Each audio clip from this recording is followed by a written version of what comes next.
Halo teman-teman, selamat datang kembali di channel Timson Simamora.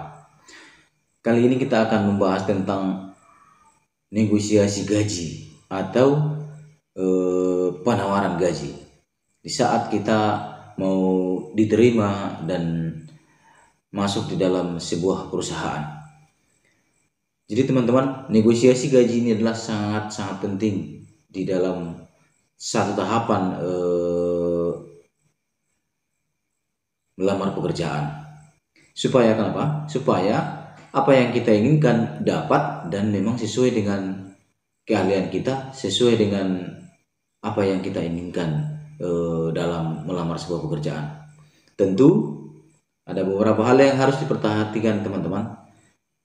Kita harus memperhatikan seperti contoh adalah satu, mutu dari kita, terus hal yang kita jual terhadap perusahaan atau kita tawarkan terhadap perusahaan, terus juga kinerja yang kita berikan, nilai plus apa yang kita berikan terhadap perusahaan. Nah, yang kita bahas hari ini adalah tercantum dan bisa diyakinkan adalah lewat CV yang sudah kita susun dan kita tawarkan terhadap perusahaan. Cara membuat CV sudah kita bahas dalam video sebelumnya, boleh teman-teman lihat, nanti linknya akan saya sertakan di dalam deskripsi atau boleh dilihat di dalam beranda channel ini. Dan sebelum kita lanjut teman-teman, mohon tetap untuk mendukung channel Timson Simamora dengan cara like, jangan lupa, dan juga menonton video ini sampai selesai supaya lengkap informasi yang didapatkan tentang bagaimana cara bernegosiasi dan betapa penting negosiasi dalam sebuah tahapan melamar pekerjaan. Dan juga jangan lupa untuk teman-teman yang baru berkunjung, like dan subscribe, serta jangan lupa membunyikan tombol notifikasi loncengnya supaya mendapatkan notifikasi video-video lanjutan dari channel Timson Simamora. Karena banyak informasi-informasi yang bermanfaat untuk teman-teman, untuk kita semua. Baik teman-teman, kita lanjutkan pembahasan kita negosiasi saat interview atau tahapan di offering letter. Offering letter teman-teman adalah surat penawaran dari perusahaan kepada kita, penawaran gaji tentunya, dan itu adalah biasanya tahapan terakhir dalam sebuah seleksi. Jadi biasanya negosiasi gaji ini adalah tahapan terakhir dari sebuah seleksi. Jika sudah ada negosiasi gaji, itu berarti kita adalah sudah lulus tes dan kita sudah bisa dikatakan 90% sudah diterima dalam perusahaan, hanya perihal gaji apakah cocok atau tidak. Nah, teman-teman biasanya pasti bertanya, gaji atau negosiasi gaji itu adalah di level-level apa saja. Nah, biasanya teman-teman di perusahaan contohnya pertambangan, migas, terus penerbangan ya, kedirgantaraan, dan di garmen dan perusahaan-perusahaan retail juga adalah ada negosiasi gaji. Dan negosiasi gaji ini adalah atau offering letter ini adalah sudah hal yang biasa dan wajib dilakukan pada saat rekrutmen seorang karyawan. Nah, dan untuk karyawan yang bersangkutan pun adalah tahapan ini tahapan yang sangat penting. Jadi jika seseorang sudah punya keahlian lalu dia menjual, ini bahasa kasarnya teman-teman, lalu saya punya keahlian lalu saya melamar dalam sebuah perusahaan, itu artinya saya menjual jasa saya, menjual keahlian saya, lalu perusahaan sanggupnya membayar berapa karena saya ahli seperti ini, lalu saya digaji dan dibayar seperti ini. Nah, kira-kira seperti itu bahasa gamblangnya teman-teman. Lalu apa-apa yang kita jual itu adalah sudah tercantum biasanya sebelum kita masuk dalam tahapan negosiasi. Di situ sudah kita berikan penawaran jasa kita, sudah menjual profil kita, sudah menjual kita ini siapa dan apa keahlian kita. itu adalah ada dalam CV yang sudah kita bahas di video sebelumnya dalam channel ini.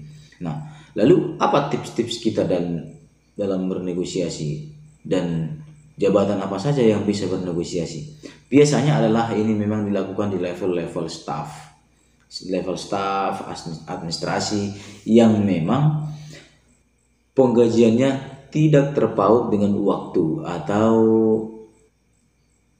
tidak terpaut dengan waktu maksudnya yang gajinya tidak dipautkan dengan overtime. Nah, biasanya kalau gaji yang masih dipautkan dalam overtime itu adalah punya gaji basic yang diberlakukan dalam suatu wilayah daerah, baik itu UMP, UMR, atau katakanlah UMSK. Nah, kalau yang menerapkan gaji standar basic yang ditetapkan dalam satu wilayah adalah itu berarti membuat gaji kita adalah terpaut dengan waktu atau overtime, dan itu pun bisa dinegosiasikan juga. Nah, lalu apa tahapan-tahapan yang harus kita lakukan dalam bernegosiasi? Nah, teman-teman yang memang melakukan negosiasi gaji atau penawaran gaji adalah kita sebaiknya melakukan survei sebelum kita melakukan atau bernegosiasi.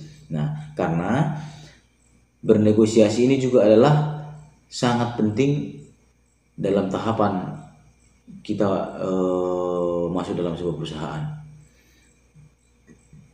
Karena ini adalah sangat mendukung dan sangat penting dalam karir kita. Nah, sebelum kita bernegosiasi, tentu kita harus melakukan survei dulu. Survei baik itu survei secara online, survei terhadap teman, kerabat kita, dan sahabat handal kita, berapa sih range gaji yang cocok dengan yang kita dengan yang kita lamar. Contohnya teman-teman melamar satu perusahaan, yaitu melamar katakan seorang supervisor di sebuah perusahaan retail atau migas atau pertambangan, atau dalam itu sebuah sesuai jabatan manajer. Kita melamar, lalu kita tes, sudah lulus tes dengan CV yang menarik seperti CV yang seperti kemarin kita bahas, dan kita sudah tes psikologi, terus tes kesehatan, dan yang lain-lain, interview.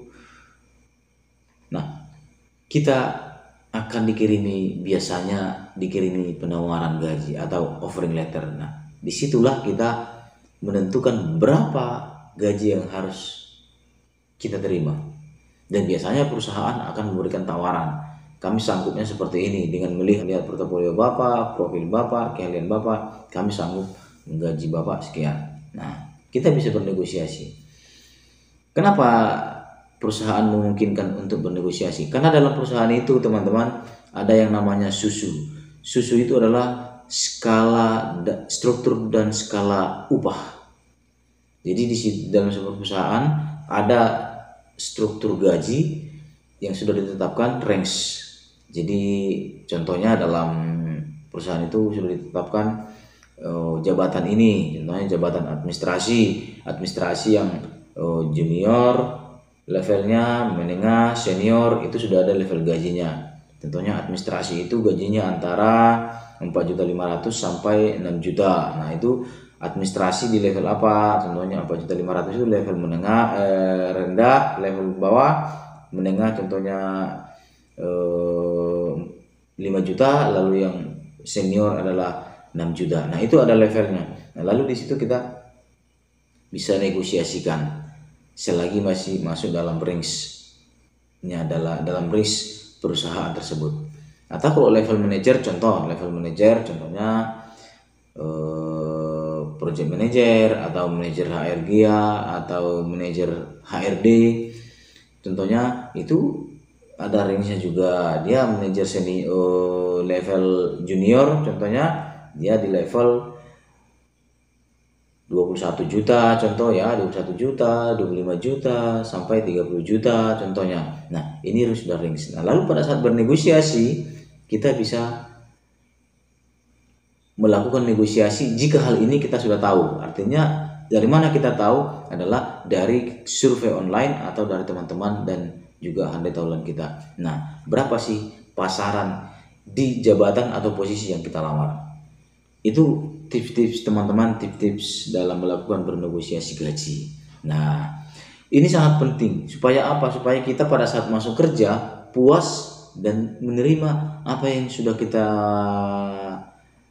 minta dan apa yang sudah kita tanda tangani dalam surat perjanjian. Karena nanti hasil dari negosiasi ini akan dituangkan dalam surat perjanjian kerja kita dan itu akan kita tanda tangani dan akan dibayarkan sesuai dengan gaji yang sudah ditawarkan, gaji yang sudah kita berikan negosiasi dan sudah kita tetapkan sesuai dengan keinginan kita.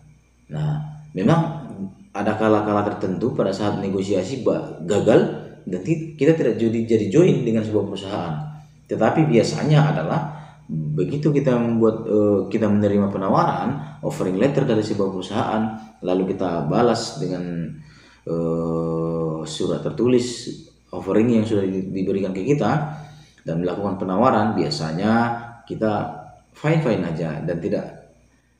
Biasanya sih banyak penawaran yang selalu berhasil asal itu masih masuk dalam range dan dalam hasil tes kita mendukung untuk diberikan gaji sebesar apa yang kita minta.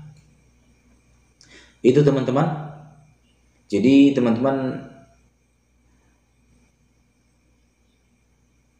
perlu tahu bahwa dalam sebuah atau dalam proses rekrut dalam sebuah perusahaan adalah ada yang namanya negosiasi gaji. Jadi ada offering letter. Nah, itu selalu ada, apalagi itu di level-level staff. Ya, di level-level staff, administrasi dan yang lain-lain itu pasti ada negosiasi gaji. Dan memang di level staff ada beberapa, mungkin di perusahaan menentukan level-level staffnya, ada staff level 1, level 2, level 3. Mungkin biasanya kalau level 1 staff administrasi itu biasanya adalah gaji yang dipautkan dengan waktu atau overtime. Tapi ada yang juga yang sistem namanya all in. Nah, ini sudah saya bahas di dalam video selanjutnya, yaitu tentang sistem penggajian sebuah perusahaan. Nah, itu biasanya di level staff administrasi ada memang yang melakukan penawaran gaji atau ada memang yang tidak ada penawaran. Jadi sudah ditentukan staff administrasi itu gajinya sekian 1 bulan. Nah, itu sudah memang ditautkan. Jadi teman-teman, sekali lagi, negosiasi gaji adalah sangat penting untuk kita semua. Kalau memang kita diterima dalam sebuah perusahaan untuk bekerja, dan itu adalah langkah awalnya dari CV yang kita tawarkan terhadap sebuah perusahaan dan keahlian yang kita tawarkan dalam sebuah perusahaan, dan itu yang katakan kita jual ke perusahaan, lalu perusahaan lihat kira-kira cocok harganya, baru kita masuk. Kira-kira seperti itu teman-teman di dalam bernegosiasi. Jadi ada beberapa tips yang harus kita lakukan dalam bernegosiasi. Kita harus berani dan meyakinkan sebuah perusahaan itu bahwa dengan menggaji sekian dan memberikan upah sekian ke kita, maka perusahaan tidak rugi dan perusahaan tetap masih mendapat keuntungan mungkin dari segi apapun berdasarkan keahlian yang kita berikan. Gitu teman-teman, mudah-mudahan bermanfaat video kali ini. Jangan lupa tetap mendukung channel Tim Suan Simamora, dan jika ada hal-hal yang perlu ditanyakan tentang bernegosiasi gaji, silakan komen di bawah ini. Terima kasih atas perhatiannya dan saya ucapkan salam.